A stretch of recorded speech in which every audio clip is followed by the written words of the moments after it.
Hi everyone, we did an amazing workshop last week on Tuesday, the first mindfulness workshop at the school, and it was so amazing that Yusuf and I actually decided to make a video to go over the main things we discussed in the video. Alright, so the video was basically about goal setting, and then we actually tried to find a scientific way to set goals. Okay? Because most of the time people set goals and actually it's left there, or we try to do something about it and we don't actually evaluate how we met the targets or not. So we actually try to set a blueprint, try to set a procedure how we can prioritize once we have our goals and set the goals, and we look at a few key things needed on an everyday basis so that you actually make sure you're going towards your goal, alright? So we're going to try to lay out that template we discussed last week. But first of all, why is it important to set a goal? I mean, we're asked to set a goal. In companies, you need to set goals at the end of a year for next year. So everywhere we do set goals, but why do we need to set goals?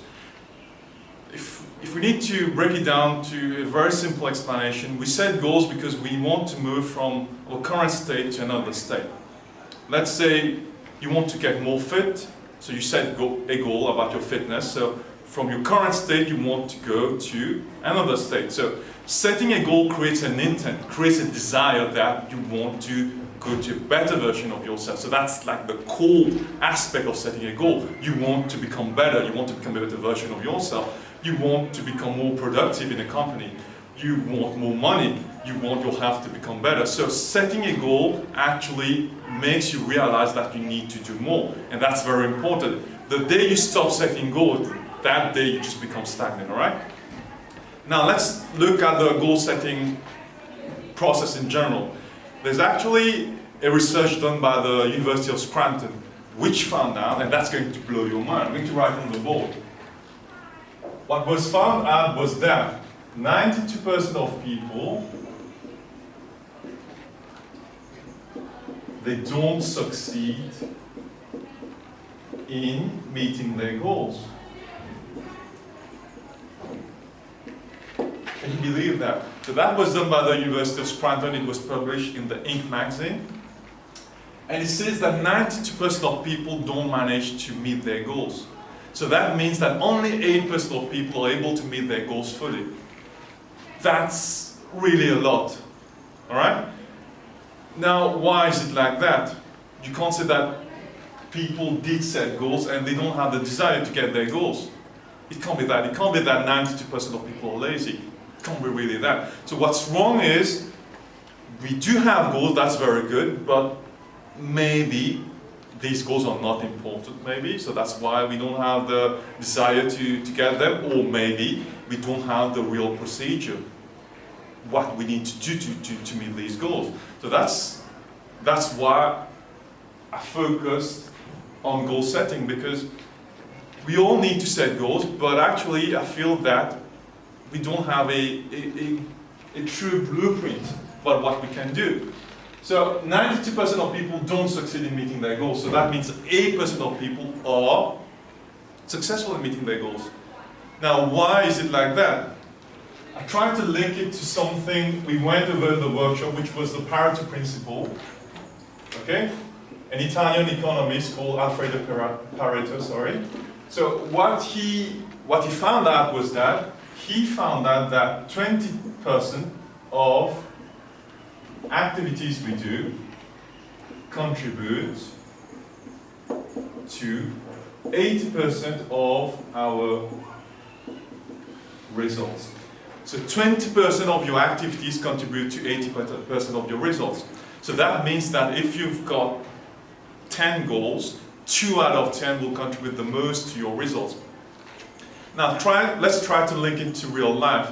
Have you never come across people or yourself where you had the impression that you did lots of work in a day, you had your checklist, you ticked everything, but actually at the end of the day you feel as if you didn't achieve a lot. You feel tired a lot, you feel dead, you want to lay on the ground, you don't have the energy to go home, but actually you feel that you didn't achieve a lot. And that's the thing. It's because we The traditional way of looking at it is having that checklist, you're ticking it. And the way the human mind works is that you try to clear the simple task. Okay? So you have a list of 10 things. You're clearing away the easy tasks, so the A tasks, which are low value tasks, like I usually call them. A tasks, which are easy to clear off, but they take lots of your time. So you're clearing them off throughout your day and you're not able to focus on the 20%, on the 2 things which are actually that important. And that's why we've got people, like we had it earlier on the board, we have 92% of people who are not able to meet their goals. It's because they're focusing on the low value tasks. And we do that the whole time without realizing it. We're always trying to clear the simple things. Get this done, reply to that email, sort this out, but we're not focusing on the key things which are vital for the company we're working for, which are vital for our own personal development. We're not focusing on the main things. Like for me, out of my 2 goals every day when I come to school, the first goal is the teaching. So I need to make sure that the teaching experience is a very good one. The students are getting the most out of it.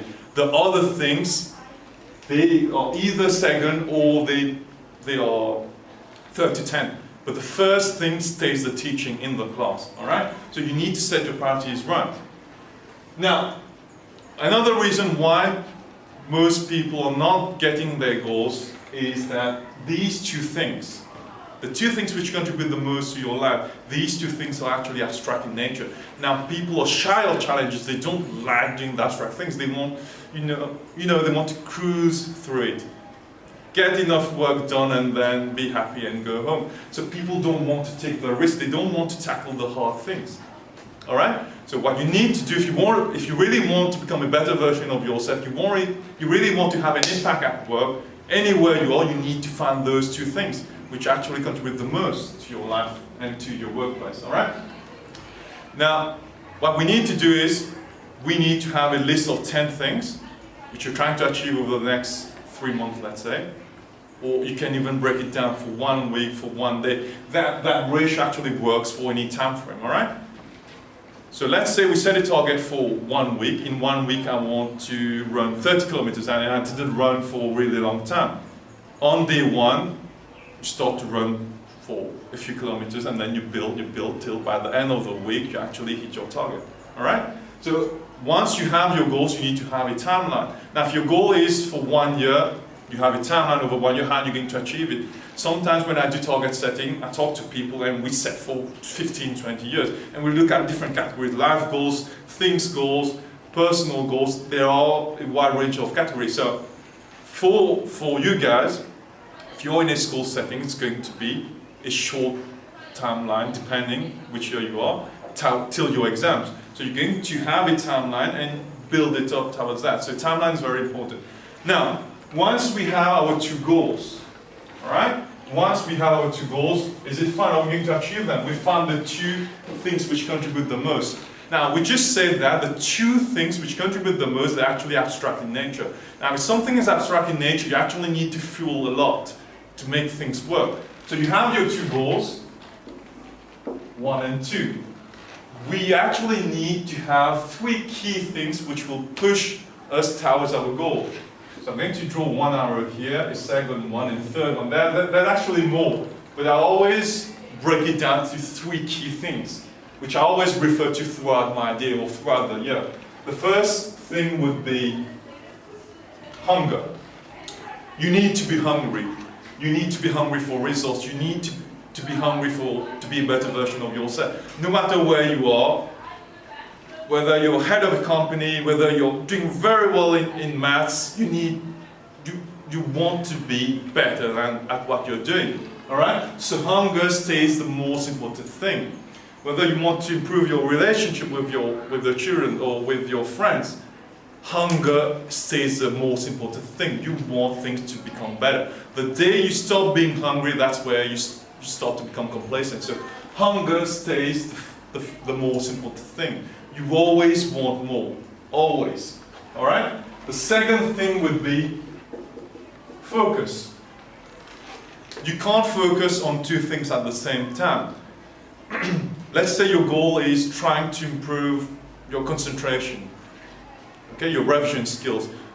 Your target is to sit down for an hour without any distraction and work. So you have your timeline, and in 1 month I want to achieve that. I'm going to break it down. I'm going to start on day one with 10 minutes and then build up to that. You need focus. Even if you're sitting for 10 minutes, it should be like 1 point focus. You sit down, no phone, no music, you just focus. Right now when I look at people, they're talking to someone else, and part of that attention is on their phone. Okay, I got a message and I'm talking at the same time to the person. You're eating at home, you're still on your phone, maybe catching up on the series on Netflix. You're taking a shower, you're still thinking about work or about school. You go to sleep, you still have thoughts about work. So we're never doing one thing. And it's not rocket science, guys. If you focus on one thing consistently, you're going to become good at it, or you're going to attract opportunities. Let's say my aim is to become good at maths. When I do the maths, I just do maths. I don't get distracted at all. The more I do it, I'm going to build momentum, and that's the key word, in fact, momentum. So the more you focus one thing, the more you focus really sharp, you actually build momentum, and you can actually reach your goals very easily. So focus stays the second most important thing. So you need to be hungry for results. Usually I ask people to close their eyes and imagine you actually getting that thing. So when I was in high school, I visualized myself actually getting the 4 distinctions for my A-level. And how does it make me feel? How happy I felt. And I tried to relate back to that feeling. Okay, I want to feel like that when I hit the target. So that feeling stayed with me throughout the whole process. Okay? So you have your goal and you stay hungry, you get the focus, and try to bring that feeling up every time, every day, while you're preparing to hit the target, okay? So focus is the second one. The third one is analytics, okay? It's very important we compare. So day one, like we talk about getting fit, day one I walked 3 kilometers, day 2 I walked 2 kilometers more. So I'm always referring back to day 1. Did I make progress? Now, the result is not that important, it's the feeling once again. When you make progress, you feel good and you actually want to do more. So every day if you make small steps, you make progress, you actually feel good and you want to do more, and then that's how you build towards your final goal. Alright? So 3 key things: hunger, focus, and analytics. Okay guys, I hope that was good and you actually got something valuable from the video. See you soon.